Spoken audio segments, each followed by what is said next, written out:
ஆண்டவராகிய இயேசு கிறிஸ்துவின் நல்ல நாமத்திலே இந்த காலை வேளையிலே என் அன்பு தொலைக்காட்சி நேயர்களுக்கு என்னுடைய வாழ்த்துக்களை நான் தெரிவிக்கிறேன். இயேசு கிறிஸ்துவின் பிறப்பை கொண்டாட போகிற இந்த மாதத்திலே உங்களை சந்திப்பது மிகவும் சந்தோஷம்.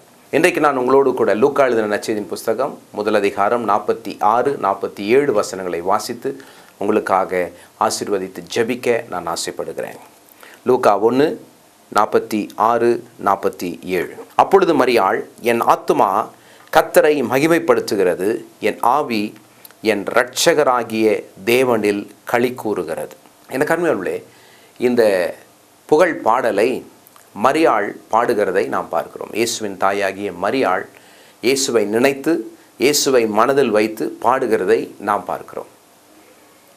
என் கர்த்தரை நான் நினைக்கிறேன்,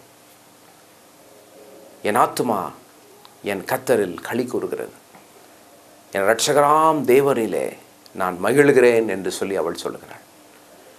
எனக்கு அருமையானவர்களே, அநேகர் நினைக்கிறாங்க தெய்வத்தினிடத்தில் நெருக்கமாக போயிட்டா வாழ்க்கை வெறுமையாக போயிடும், வாழ்க்கை கசப்பாக போயிடும், வாழ்க்கையில் எல்லாத்தையும் விட்டுட்டு வாழ்க்கையில் எல்லாத்தையும் கைவிட்டுட்டு நிர்கதியாக போய் நிற்கணும் அப்படின்னு சொல்லி. ஆனால் தெய்வத்தோடு இணைந்திருப்பது ஒரு பெரிய மகிழ்ச்சி. வேதாகமத்திலே பலரை நாம் பார்க்கிறோம். ஆண்களை பார்க்கிறோம், பெண்களை பார்க்கிறோம், வாலிபர்களை, வயோதிகர்களை, படித்தவர்கள், படியாதவர்கள், ஏழை பணக்காரர் என்ற வித்தியாசம் இல்லாமல் எத்தனையோ பேர் தெய்வத்தினிடத்திலே சேர்ந்ததாக நாம் பார்க்கிறோம். அத்தனை பேருடைய வாழ்க்கையிலேயும் தெய்வம் மேலும் ஆசீர்வாதத்தை தந்தார், அதிக ஆசீர்வாதத்தை தந்தார். அவர்கள் யாவரும் ஓட்டாண்டியாக போனதோ, அவர்கள் யாவரும் வெறுமனே போனதோ, இல்லாமல் போனதோ, தரித்திரராய் போனதாகவும் நாம் பார்க்கவில்லை. அப்படிப்பட்ட சரித்திரமும் இல்லை. இந்த காலவெளியில் படிக்கிற பிள்ளைகளாகி நீங்கள், வேலை செய்கிற, தொழில் செய்கிற, வியாபாரம் பண்ணுகிற, வீட்டை கவனிக்கிற நீங்கள் யாராக இருந்தாலும் உங்களை பார்த்து நான் சொல்லுகிறேன், உங்களுடைய சந்தோஷம், உங்களுடைய மகிழ்ச்சி, உங்களுடைய களி கூறுதல் எங்கே இருக்கிறது? தெய்வத்தினிடத்திலே இருக்கிறது. உண்மையான மகிழ்ச்சியும் உண்மையான சந்தோஷமும் களி கூறுதலும் அவருக்குள் இருக்கிறது. கர்த்தர் சமூகமே என் சந்தோஷம் என்று பக்தன் சொல்லுகிறான். ஆண்டவரோடு இருப்பது தான் எனக்கு சந்தோஷம் என்று பக்தன் சொல்லுகிறான். இன்னொரு பக்தன் சொல்லுகிறான், வேறிடத்தில் 1000 நாட்கள் இருப்பதை விட தேவ சமூகத்தில் ஒரு நாள் இருப்பது பெரிய சந்தோஷம். 1000 நாட்கள் என்று சொல்லும்போது அது கிட்டத்தட்ட 3 வருடங்கள். 3 வருஷம் வேற இடத்துல இருக்கிறத விட தேவ சமூகத்தில் ஒரு நாள் இருப்பது மேலான காரியம். அத்தனை இன்பம், அத்தனை திருப்தி, அத்தனை நன்மை என்று அவன் சொல்லுகிறான். பாருங்கள், தேவ சமூகத்தில் இருந்து படிக்க போகும்போது படிப்பு ஆச்சரியமாக இருக்கும், வெற்றியாக இருக்கும்.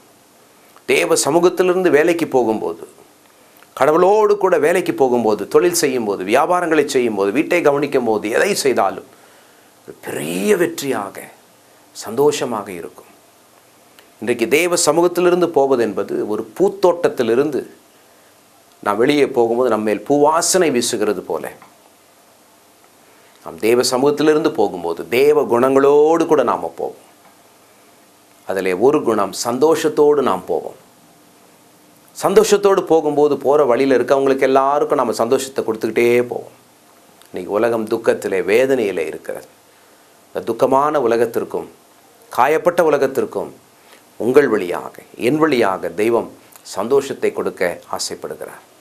ஆகவே மரியாள் இயேசுவை நினைத்து பாடினது போல, என் ஆத்துமா, என் ஆன்மா கர்த்தருக்குள் களி கூறுகிறது என்று சொன்னது போல, அந்த களி கூறுதலை நாம் பெற்று, அந்த சந்தோஷத்தை பெற்று புறப்பட்டு நம் வேலைகளுக்கு செல்லும்போது அநேகருக்கு அந்த சந்தோஷத்தை நாம் வாரி கொடுப்போம். தேவன் உங்களை ஆசீர்வதிப்பார்.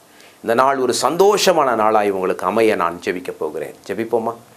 எங்களை நேசிக்கிற எங்கள் அன்பின் பரலோக பிதாவே, துக்கத்தோடு, வேதனையோடு, கண்ணீரோடு, கவலையோடு, காயங்களோடு, நஷ்டத்தோடு, வெறுப்போடு கூட இருக்கிற எல்லார் மேலும் உடைய தயவு இறங்கி, சமூகம் இறங்கி, உடைய களி கூறுதலும் சந்தோஷமும் சமாதானமும் அவர்களை ஆட்கொள்வதாக ஒரு பெரிய மாறுதல் உண்டாகட்டும்.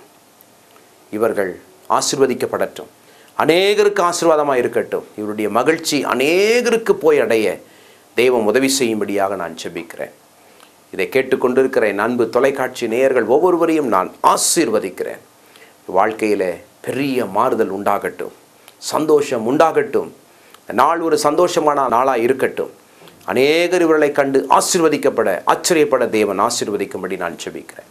இந்த ஜெபத்தை எங்கள் அன்பு ரட்சகர் இயேசுவின் நாமத்தில் வேண்டிக் கொள்கிறோம். எங்கள் நல்ல பிதாவே.